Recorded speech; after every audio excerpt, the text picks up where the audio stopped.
मुद्रा एवं बैंकिंग ऐसी वस्तु जो विनिमय के लिए एक माध्यम का कार्य या उपयोग की जाती हो।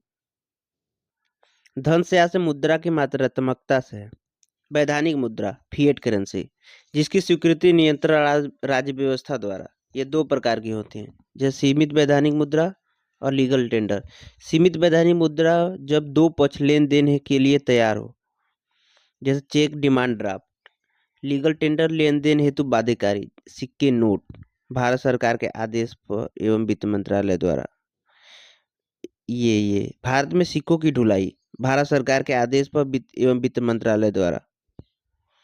भारत सरकार के आदेश मतलब भारत सरकार एवं वित्त मंत्रालय के आदेश पर इंडिया गवर्नमेंट मिंट संस्था द्वारा जारी ये किया जाता है सिक्के की ढुलाई। सिक्के विभिन्न प्रकार के बांड पत्रों की छपाई भारत प्रतिभूति मुद्रा तथा मुद्रा निर्माण निगम लिमिटेड SPMCIL मतलब security printing and minting corporation of India limited. Bharat में सिक्कों की ढुलाई मुंबई, नोएडा, कलकत्ता, हैदराबाद में होती है।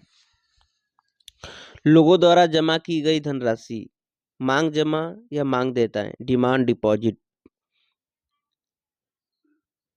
मांग जमा या मांग डिपॉजिट में मतलब कि जमाकर्ता द्वारा कभी भी निकाला जा सकता है। जैसे चालू खाता, इसमें दो प्रकार के आते हैं। चालू खाता करेंट अकाउंट, इसमें ब्याज नहीं दिया जाता है, ओवरड्राफ्ट की सुविधा होती है। बचत खाता ब्याज प्लस धनराशि प्रतिबंधित होती है।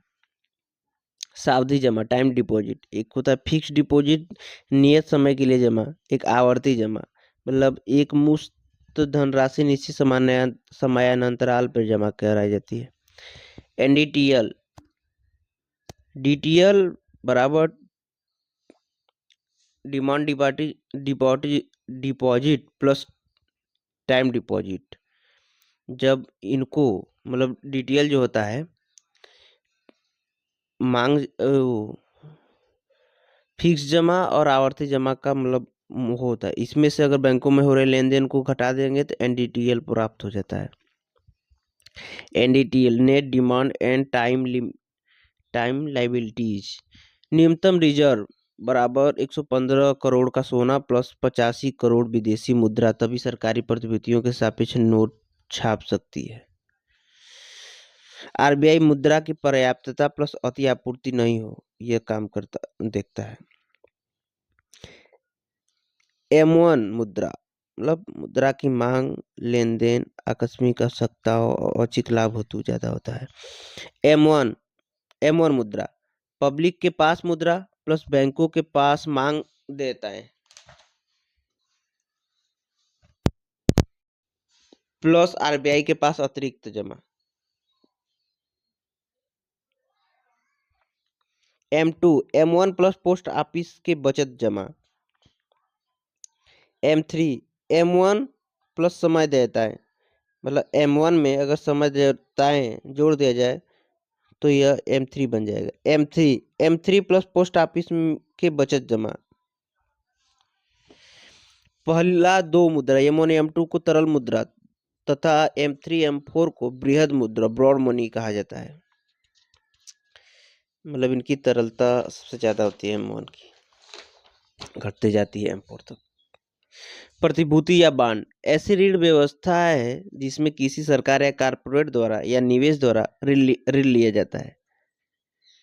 गिल्ड बांड या प्रतिभूति अधिक विश्वसनीय हो अर्थात निवेश से लाभ प्लस जोखिम भी कम हो तो उसे गिल्ड बांड कहते हैं। इसके विपरीत हो तो जंक बॉन्ड कहेंगे।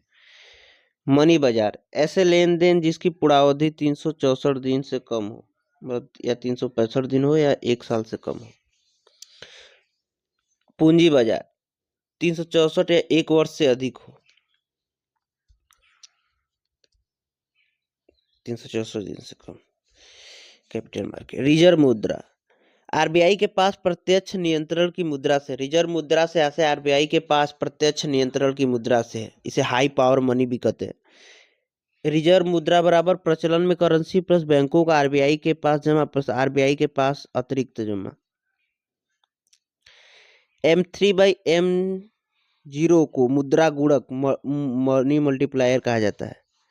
गिल्ड या junk bond credit rating agency world level पे S&P, फिच, मूडी है।